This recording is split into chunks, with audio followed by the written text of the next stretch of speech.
The one thing I'm curious about, and Brian can talk a little bit about this too, is the option game, where like you have these minor league options, and the team kind of can like send you up, send you down. Like, how hard was that finding a rhythm those first couple years, where the team could basically send you down to, was it the alternate site or AAA, kind of at a whim? Yeah, the option game is it's kind of sticky. A lot of teams play it.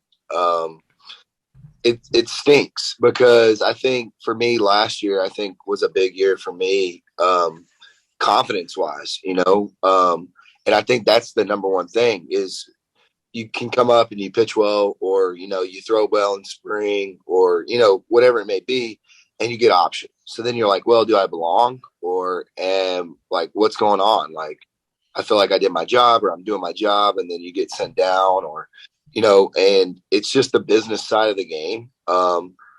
Having more than one option left or being on your last option year is a blessing, but also a curse because, you're going to get sent down. If you don't have an option or you have one option, teams want to keep that option in case, you're not playing well.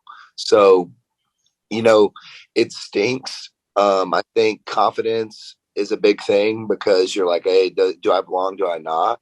But, it's a sticky thing and players hate it. And I think, this year with the 5 option thing max that we've added in the CBA, that helps out with some guys. You can get called up 5 times, but as soon as that 5th time they send you down, you go to waivers. I think that can help because you'd have guys, I think some guy in 2019 or 20, or maybe it was last year, maybe it was 2019. It was with the Rays, I think, or maybe the Mariners, and he got called up like 18 times in a year. Made like 15 starts, but only had 15 days in the big leagues or something. Like something crazy. Like it protects you from that, and it gives you the opportunity, hey, if a team's going to keep calling you up, calling you down, and playing that game with you, that another team can get you. But yeah, it's just a sticky situation. No one likes it. And you just got to hang with them sometimes. Yeah, I think I'm the king. I think I did 6 last year. I think I went over the 5 limit last year. It was either 5 or 6. There was a stretch there where I was like a few times, like exactly 10 days in AAA, back off for like 3 weeks, whatever. Exactly 10 days. And I mean, Will said it perfect. It's part of the business. It's a blessing and a curse. Teams value those options, but at the same time, it means you can go down. And I was that guy on that Padres team.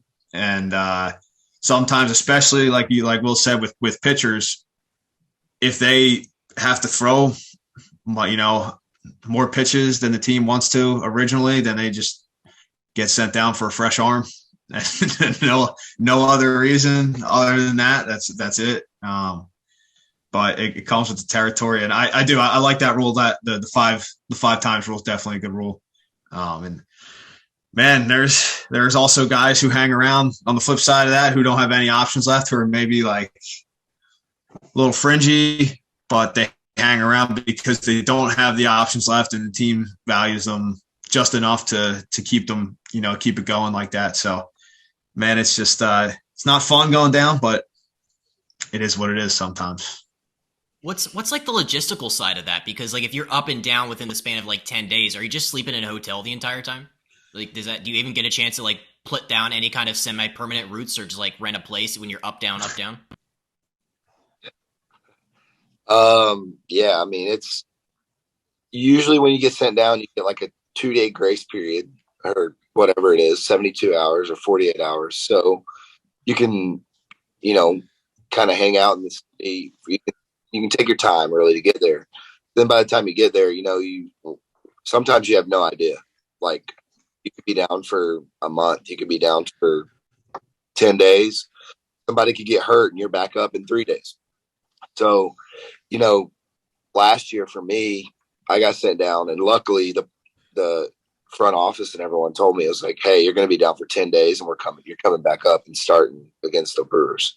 So for me, it was like, okay, we know what's going to happen. We're not going to look for anything permanent. Like if we stay down longer than that, we'll figure something out. But they were like, hey, yeah, you're going down 10 days, you're coming back. So it's like, all right, we'll suck it up and live in a hotel room with me and my wife for a couple days, and we'll figure it out if we have to later. But it's weird, man. You know, it's kind of like getting called up from, you know, double A to triple A. It's like, hey, we're going to stay in this hotel room until we figure out like what's going on, or, you know, it's, you gotta roll with the punches and try to make any hotel room home as quickly as you can.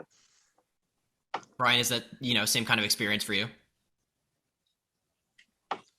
I literally lived in a hotel the entire season last year. The whole year. I went when I was the last cut out of spring training. So I like had a place lined up in San Diego. So when that didn't work and I went to El Paso, I was like, I'm not going to find some place and sign a lease or something when I know I'm probably going to be bouncing. So I did. I stayed at the field. I stayed at the Marriott right across the field, or right across the street from the field in El Paso. And then in San Diego, stayed at the Omni right next to the stadium. And that was the whole time, man. I had my car was packed with all my stuff still. I just kind of take stuff in and out of the hotel all the time, and that was it, dude. Up and down. It was, looking back on it, well, it was not a lot of fun, even though they're nice hotels. Like, it did get old for sure, but I don't know, man. It just it is what it is. I'd much rather have been stuck in the Omni in San Diego, and I would have complained about that. But when you go down to El Paso and I'm looking out at Juarez, Mexico from across the way, I'm like, this is a little rougher.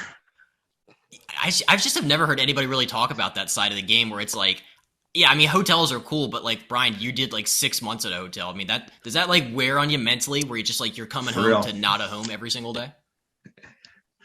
It started like towards the end, it really did start to. And then like when the season was over and I got back to my house in Florida, I was like, this is fucking phenomenal. Like, I was so excited to just be back in my house and like have my space and, you know, just a normal living room and bedroom, like all that stuff. And God bless my wife. When she came and visited, we were always in a hotel room, just the two of us. So it's, I don't know. You just do it, man. And sometimes you're lucky. Like Will said, they might give you a little idea of a plan. You know, the Padres they like to do things a little more last minute. So like, I remember one time I went down for 10 days and they were struggling as a team up there. And I had made a little adjustment and hit like 600 for the week with, you know, homers, like was killing it. I'm like, I gotta be going back. And it was like 1:30 in the morning after the game, and I like gave up. I like, fuck, guess not happening. Got a call like 5 minutes later, like, hey, tomorrow morning, come back to San Diego. I'm like, could have told me this like before I left the stadium. I'm gonna go back there, get all my stuff now. But it's a great call to get.